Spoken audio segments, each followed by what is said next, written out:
नमस्कार साथियों, मैं आप सभी को इस चैनल के माध्यम से एक नई जर्नी शुरू करने जा रहा हूँ। मैं आज इस चैनल के माध्यम से भारत के उन जन नेताओं के बारे में, भारत के उन सामाजिक क्रांति के बारे में और उन लोगों के बारे में जन जन तक उनकी बातों को पहुंचाना चाहता हूं जो सामाजिक क्रांति का प्रतीक रहे हैं, जिन्होंने भारत में जाति पात धर्म लिंग से ऊपर उठ के इस भारत की परिकल्पना की है।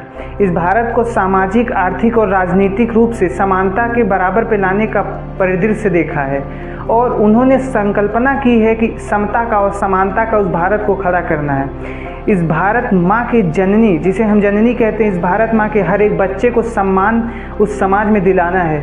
मैं ऐसे ही कुछ छुपे हुए जन नेताओं की बात करूँगा अपने इस सीरीज़ के माध्यम से। आज इसी कड़ी में सबसे पहला नाम है बाबू जगदेव प्रसाद कुशवाहा जी का। बाबू जगदेव प्रसाद कुशवाहा जी, जिन्हें बिहार लेनिन भी कहा जाता है, बिहार लेनिन या भारत लेनिन कहिए, उन्होंने मार्क्सवाद की ऐसी कल्पना की है समाजवाद के साथ मिला के, जिस परिकल्पना में आज भी भारत के सौदृढ़ को देखा जा सकता है, भारत की उस पॉपुलेशन को देखा जा सकता है। जब वो कहते हैं कि 100 में 90 शोषित हैं, 90 भाग हमारा है, धन धरती और राजपाट पे 90 भाग हमारा है। इसको आज के इकोनॉमिक पर्सपेक्टिव से, इसको आज के सोशल पर्सपेक्टिव से जब देखा जाता है, समाज की उस भिन्नता को, समाज का एक आंगिक प्रदर्शन देखा जाता है। जब एक समाज उत्तीर्ण हो रहा है और दूसरा समाज आज भी 80 करोड़ लोग राशन पे जीने को मोहताज हैं, जब हम इस समाज को देखते हैं तब हमें उनका ये नारा याद आता है। आज की इकोनॉमी की हालत ये है कि भारत के 1% जनता के पास 40.5% की पूंजी है या रिसोर्सेज हैं, संसाधन हैं। संविधान का अनुच्छेद 46 कहता है कि सबको अपलिफ्ट करना है। अनुच्छेद 39 कहता है कि सबके बीच में रिसोर्सेज का इक्वल वितरण करना है, संसाधन सबको मिलना चाहिए। इस बात को हम किस तरह से नकार रहा है ये समाज, हम ये भी देख रहे हैं कि जब 1% के पास 40.5% की संसाधन है, उसी में 3% के पास 50% की संसाधन है और 10% संसाधन में 90% गुजारा कर रहा है। ये आज का डाटा है, ये इस समय का डाटा है, ये भारत की इकोनॉमी की ये हालत है। हम जीडीपी में तीसरे चौथे नंबर पे चल रहे हैं और जब बात आती है पर कैपिटा इनकम की, एक पर व्यक्ति की आय कितनी है, उसमें हम गिर जाते हैं। ये आर्थिक दृष्टिकोण है इनका। बाबू जगदेव प्रसाद कुशवाहा जी का जन्म बिहार में हुआ था। बिहार की धरती से उस व्यक्ति ने उस समय के जमींदारी को चैलेंज किया था। उस ब्रिटिश राज में उस व्यक्ति ने असमानता के खिलाफ आंदोलन छेड़ा था, जिसमें कई हमारे महान नेता लड़ रहे थे जो भी आज अनजाने हैं। हम सब इस सीरीज़ में उन सब की बात करेंगे। तो बाबू जी जब पैदा हुए थे, इन्होंने अपने शुरुआत किससे की थी? शुरुआत की थी इन्होंने, एक आंदोलन थे जिसे कहा जाता था पचकठिया प्रथा।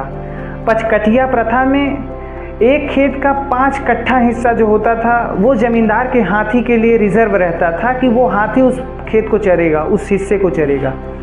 इसी तरह से हर एक व्यक्ति का उतना उतना खेत चरा जाता था जमींदार के हाथी द्वारा। इन्होंने सबसे पहला शुरुआत ही वहाँ से किया। इन्होंने जब इनके खेत की बारी आई और जब हाथी इनके खेत में आया, ये अपने लोगों के साथ गए और हाथी को मार भगाया। सबसे पहला शुरुआत इनके जमींदारी के खिलाफ और इस सामंतवादी के खिलाफ इनका सबसे पहला प्रकरण यहाँ से शुरू हुआ। दूसरा, एक डोला प्रथा करके हुआ करता था। डोला प्रथा में क्या हुआ कि जिस व्यक्ति की शादी हुई रहती थी, उसकी जो शादी हुई है और उसकी पहली औरत जो आई है, उसका पहला दिन उसे जमींदार के साथ बिताना पड़ता था।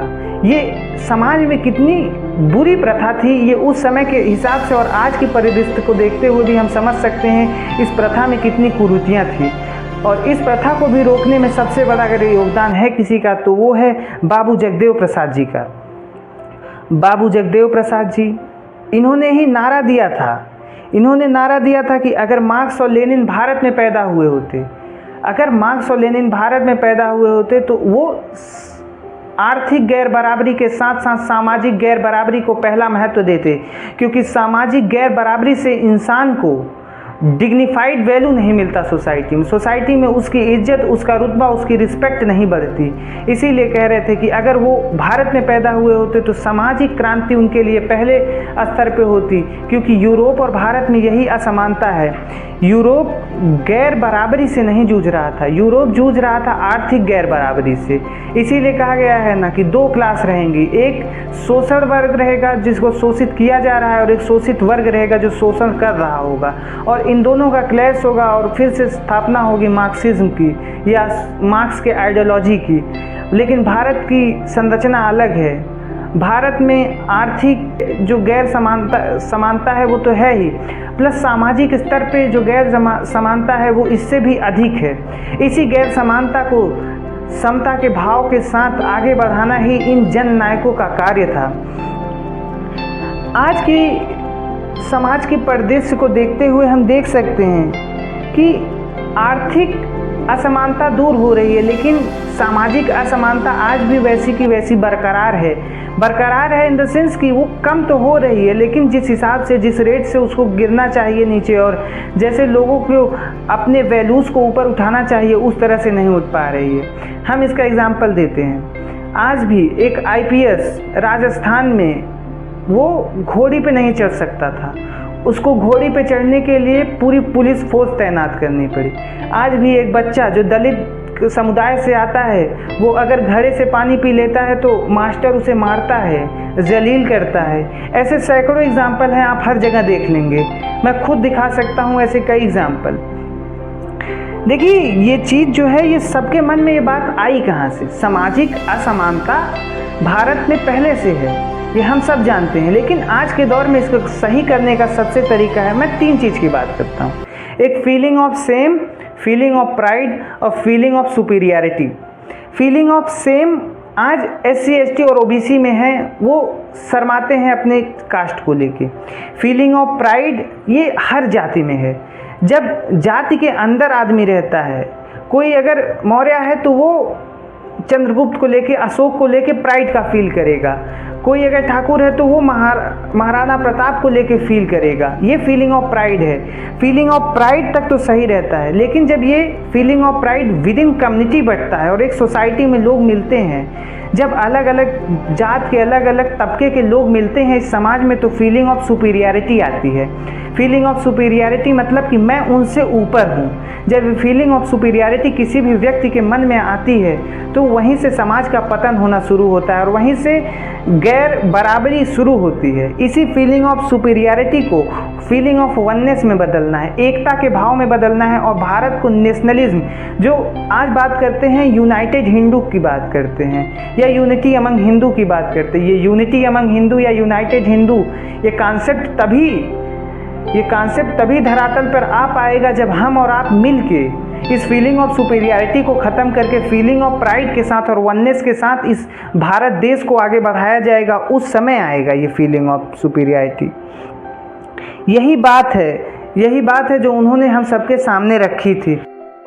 सामाजिक गैर बराबरी की बात क्या ही करें। सामाजिक गैर बराबरी तो आज भारत में इस कदर है कि भारत की टॉप यूनिवर्सिटीज़ में 5% प्रोफेसर्स भी जो हैं, वाइस चांसलर जो हैं, वो 5% भी एक OBC कम्युनिटी से नहीं आए हैं, नहीं बने हैं। JNU जो भारत की सर्वश्रेष्ठ यूनिवर्सिटी है, आज वो लोन के नीचे दबती जा रही है और इस कदर दब गई है कि उसको अपने ऋण को माफ़ करने के लिए, अपने लोन को पूरा करने के लिए अपने खाली ज़मीन को गिरवी रखना पड़ रहा है या किराए पे देना पड़ रहा है। ये भारत की किस कदर गिरती हुई हालत है, मैं इसको कैसे जस्टिफाई कर सकता हूँ? मैं या कोई भी इसको कैसे जस्टिफाई कर सकता है कि हमारे एजुकेशनल इंस्टीट्यूशन की ये हालत हो रही है कि उन्हें अपना एक विभाग या अपना एक हिस्सा गिरवी रखना पड़ रहा है या रेंट पे देना पड़ रहा है। ठीक है, अब जब बात आती है आगे इनके दूसरे नारे, ये कहते हैं पहली पीढ़ी मारी जाएगी, दूसरी पीढ़ी लड़ाई करेगी और तीसरी पीढ़ी राज करेगी। तो जब बात करते हैं कि पहली पीढ़ी युद्ध करेगी, वो पीढ़ी हम आज उस फेज़ में हैं, हम तीनों एक साथ देख रहे हैं। एक ऐसा समय भी चल रहा है जब लोग जेल में भी डाले जा रहे हैं। एक समय चल रहा है कई लोग मुखर होकर लड़ रहे हैं समाज में, और एक वो भी समय है जब आज की पीढ़ी में राज भी कर रहे हैं। ये तीनों हमारे सामने, हमारी इस परिकल्पना में हमारे सामने इस समाज में घट रहा है ये घटना, और हम बहुत लकी हैं कि हम इस क्रांति को एक साथ देख पा रहे हैं। बात आगे ये आती है, जब हम बाबू जगदेव प्रसाद जी की बात करते हैं तो उनका अंत कैसे हुआ। उनका अंत भी बहुत मिस्टेरिकल अंत था। एक व्यक्ति जो सवर्ण है, वो उनकी विचारधारा से मेल नहीं खाता था, उसने उनकी हत्या कर दी, गोली मार के हत्या कर दी, और बहुत संदिग्ध हालत में उनकी हत्या की गई। ये उनकी मृत्यु की कहानी हुई। बात है कि उनका जीवन सफ़र कैसा रहा। उनका जीवन बहुत कठिनाइयों से भरा रहा। उन्होंने एक समय संसोपा ज्वाइन किया, वहाँ पे संसोपा की सरकार आई, लेकिन वो कभी कभी वो इतने अपने विचारधारा को लेके व्यक्ति इतना चिंतित रहता था कि वो कभी कभी राम मनोहर लोहिया साहब से, जेपी नारायण साहब से लड़ जाया करता था इस समाज के उद्धार के लिए और इनकी बातों को वहाँ तक पहुँचाने के लिए। इन्हीं सब शब्दों के साथ मैं विराम लेता हूँ और फिर से मैं लौटूंगा दूसरे किसी महान जननायक की बात को आपके पहुँचाते हुए।